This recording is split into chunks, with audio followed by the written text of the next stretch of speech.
Welcome to my debate of the week, ladies and gentlemen. Now, my debate of the week is going to be about several things. The first one I'm going to talk about is the Hall of Fame induction of Paul Bearer. Now, I always loved Paul Bearer. I remember seeing him in Survivor Series 1990, or was it 1991? I can't remember exactly. That was just around the time when I stopped watching wrestling. And I remember that it was Brother Love who brought in The Undertaker. But as I saw once in a while, I did see Paul Bearer, and then I saw him with Mankind and with Kane. I believe the time with him being with Kane was the best time. Not saying that McFoley didn't do a good job with Paul Bearer, but I think Kane was the best one because of his rivalry with The Undertaker. I am so happy to see this. But it does stand to reason that it looks like The Undertaker might not be going in this year. I wouldn't be surprised he's not being inducted this year. I could be wrong. Paul Bearer and The Undertaker may actually be inducted together. And it would actually be ironic. And it would be fitting that if The Undertaker is being inducted next, that he will induct his partner as well as himself, Paul Bearer. And I love Paul Bearer. He was a great man. Oh, yes! You will see The Undertaker bury Kane underground. You will see him holding my urn as I hand it to him, and he cracks it on the head of Kane, my son. I love Paul Bearer to death. That's just me, baby. I love me some Paul Bearer. It hurts so much that he died, but it is what it is. But I'm very glad to see Paul Bearer being inducted. The next thing I want to talk about is Batista. We got a problem with Batista right now, ladies and gentlemen. And I said this briefly, as much as possible. I tried not to talk about it much in my Raw review because I wanted to talk about it here. Here's the problem I see with Batista. Batista coming back from MMA. I don't know if he was in Bellator. I believe he was in Bellator. The problem here is Batista, not his size.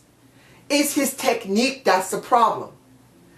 When you look at Batista, he looks generally smaller than he did when he left 4 years ago. That's understandable. He made himself leaner so he can actually fight more better in the ring, in the octagon. That's understandable. But here's the problem I see with Batista. He's 4 years older. He spent the last 4 years trying to fight in a mixed martial arts tournaments and matches. And people know he was trying to do mixed martial arts. Sorry, I'm botching right here. That's the reason why I'm upset. I would have thought that he would have combined a little bit of his mixed martial arts with his wrestling. That actually would be something that would be very compelling to see from a Batista. But he's just gone back to his old ways of how he used to be before he left. And next to them making him a face instead of a heel when he came back, now it looks like they're beginning to transition him over to a heel. It just doesn't look it yet. But when you see this, ladies and gentlemen, Batista should have done more and should do more MMA fighting in the ring now than he should be doing wrestling. Because that's what people know him by more now. And since he tanks so much in the ring, I'm sorry, as well fit as he is, and he's a cut, he's ripped, baby. He's got a body that most men would dream of after working so hard in the gym. In my condition, I really can't exercise the way I want because my hip problem makes that impossible. I can't do sit-ups properly. I can't do push-ups properly.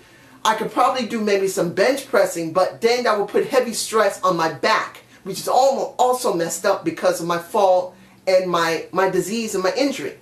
So I can't do that. So I wouldn't mind having a body like Batista to a point. But the problem here is that the new body he has needs a better technique. And this is what Batista's messing up. He needs to do more MMA. Someone needs to tell Batista, he said, dude, Dave, look, I know you used to be a great wrestler here. I know that. But you're not the same anymore. Your physical size is different now. So you need to be a little different. Change your technique to what you used to do in MMA.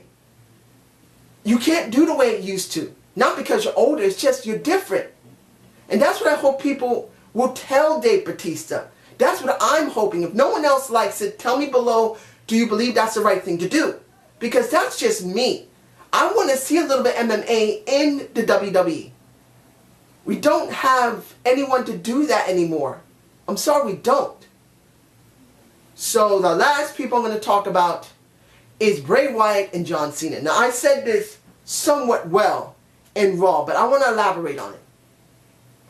Look, in the last 5 years, John Cena has gone up against many people. He's gone up against the Nexus. He's gone up against Bray Wyatt now. He's gone up against Kane. He's gone up against CM Punk. He's gone up against Daniel Bryan briefly. That was a good thing.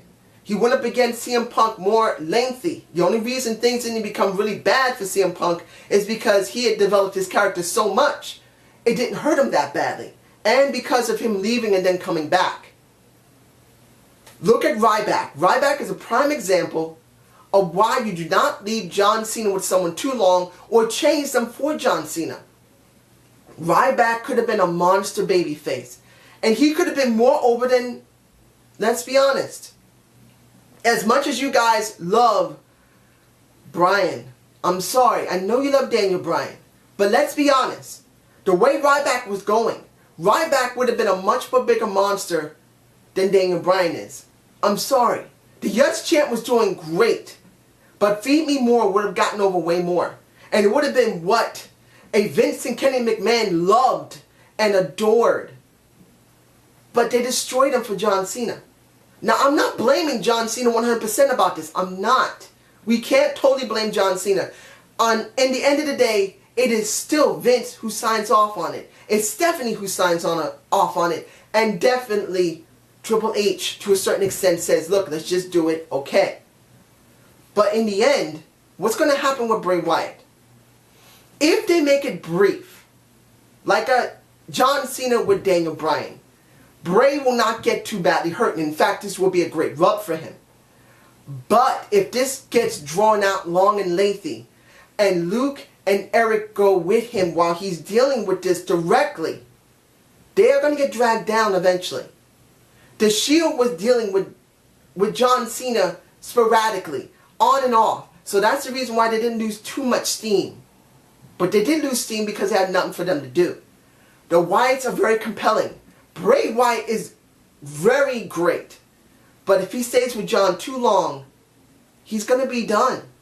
So my guess is the best time there would be is about a month. Minimum a month and a half. Maximum a month and a half. Minimum is a month. Anything more than that, you're in danger of destroying the character and bringing him down. That's just my belief. I would love to hear what you guys think about this. Now, this is the end of my debate of the week, but I do have one thing I need to ask you guys. You see what shows I do. I do Raw, I do my TNA Impact review, I do debate of the week, and mixed bag of wrestling. Now, I haven't gone back to SmackDown yet, but I am planning to do it. I can find a time and not be always exhausted by the time I want to see it. But there is something I want to try out. I may actually do an example of it. And I'm calling it the match of the week. And the concept is simple. Taking a match from today and in the past. No matter what promotion, if it's an indie, if it's a promotion like ECW, WCW, WWF, or WWF, and WWE, Shine, whatever. I'm going to pick a match. If I can, I'll track down to see if there's a video that you can review yourself. If it's on YouTube or if it's some website you can check, I'll see if you can take a look at it. If not, you'll have to buy the DVD of it. That's going to just be on you. But I'm going to give you my idea how it feels about the match and the story if I can find out enough about the story in the end. So I hope you enjoyed this debate of the week. Give me a comment below on how you feel, and definitely tell me if you think I should do a match of the week. I'm actually, even if you don't say yes, I may actually do an example of it just to see what you guys think anyway. Because even if you say no, you may change your mind after seeing how I do it. Have a good day!